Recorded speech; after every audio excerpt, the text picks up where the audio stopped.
When I started this show, I promised to do fun facts about the presidents. And on this episode, I deliver.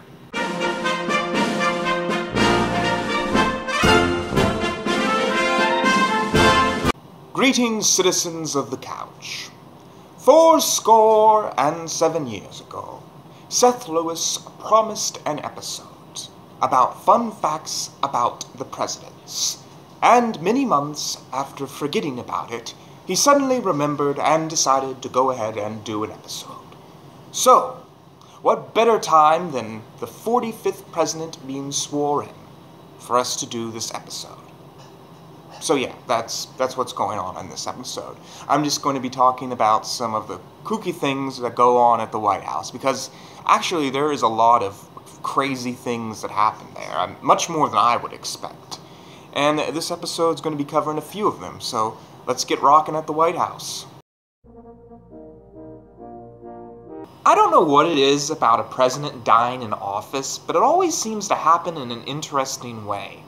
Case in point, Zachary Taylor, our 12th president, who was going down on a walk by the Potomac River. It was July 4th, and it was for some ceremony or something. And anyways, he went back to the White House, and he had a bowl of cherries and some iced milk.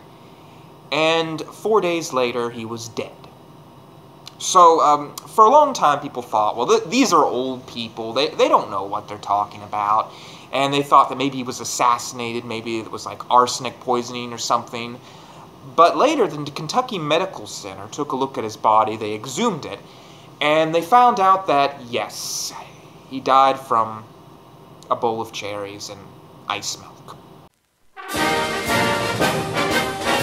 I know I spoke earlier about how interesting of a death Zachary Taylor had, but there actually is a president that had a way more interesting death. His name was William Henry Harrison, our 9th president. And when he gave his address to the country, he was very old, and it was very cold outside. And the speech lasted about 2 hours long, which was one of the longest speeches ever given by a president at that time.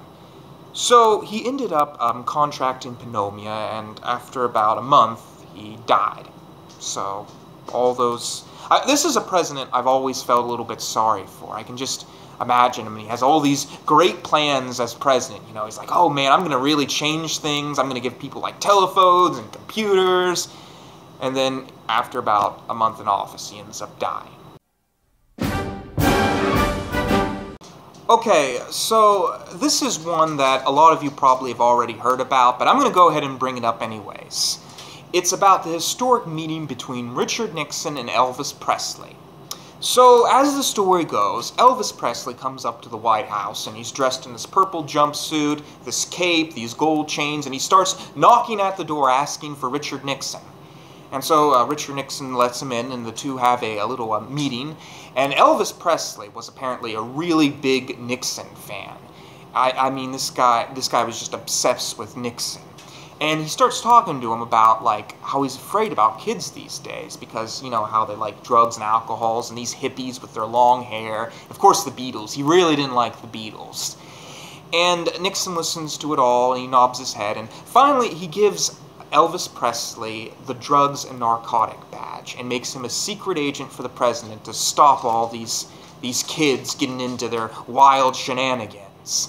But anyways, it ended with Elvis Presley just suddenly giving Nixon a big hug. And you know what, let's just go ahead and show a picture of that historic meeting.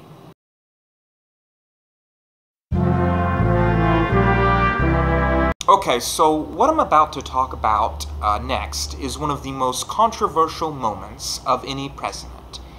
It was during the presidency of Jimmy Carter, and it was the rabbit incident. Apparently, as the story goes, Jimmy Carter was paddling along on a river in Georgia, and he was just basically fishing. And then this hound comes up, and he's chasing this rabbit, and the rabbit jumps into the river, and it swims over to Jimmy Carter, and it's just mad, and it overturns the boat and attacks Jimmy Carter, and Jimmy Carter is just barely able to make it to safety.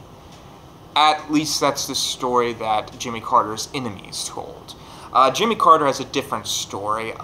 He was just paddling down the river, and this rabbit comes up, and he basically shooed it away with his paddle, and the rabbit was scared off. But anyways, at least originally they didn't even believe Jimmy Carter, but he actually gave some photos to prove that it did exist. So I'm gonna go with the other story. I like his political opponent's story better. Whether you love him or hate him, Ronald Reagan is easily one of the funniest presidents of all time. And I mean, really, that's what I look for in a president. How much they can make me laugh, how much of a clown they are. But anyways, among some of my favorite one-liners from Ronald Reagan include, "I just signed legislation which outlaws Russia forever. The bombing begins in 5 minutes.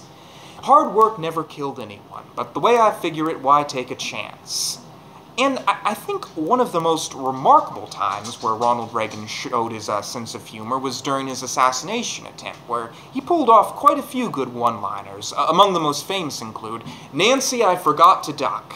I hope none of the doctors working on me are Democrats." And when a balloon popped during one of his parties, he yelled out, "My God, they missed me." And I'll leave off on my personal favorite. Well, this assassination attempt just ruined my finest suit.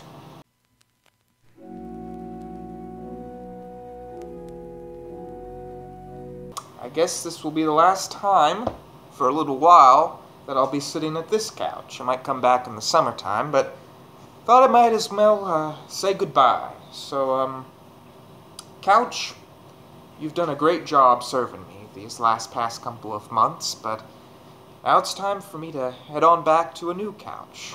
And I'll always remember the interesting conversations we've had here. Well, conversations with you guys, not conversations with the couch. And just the fun, you know, just all of those good memories. So I guess I don't really need to say anything else. I bid you, couch, a very fond farewell.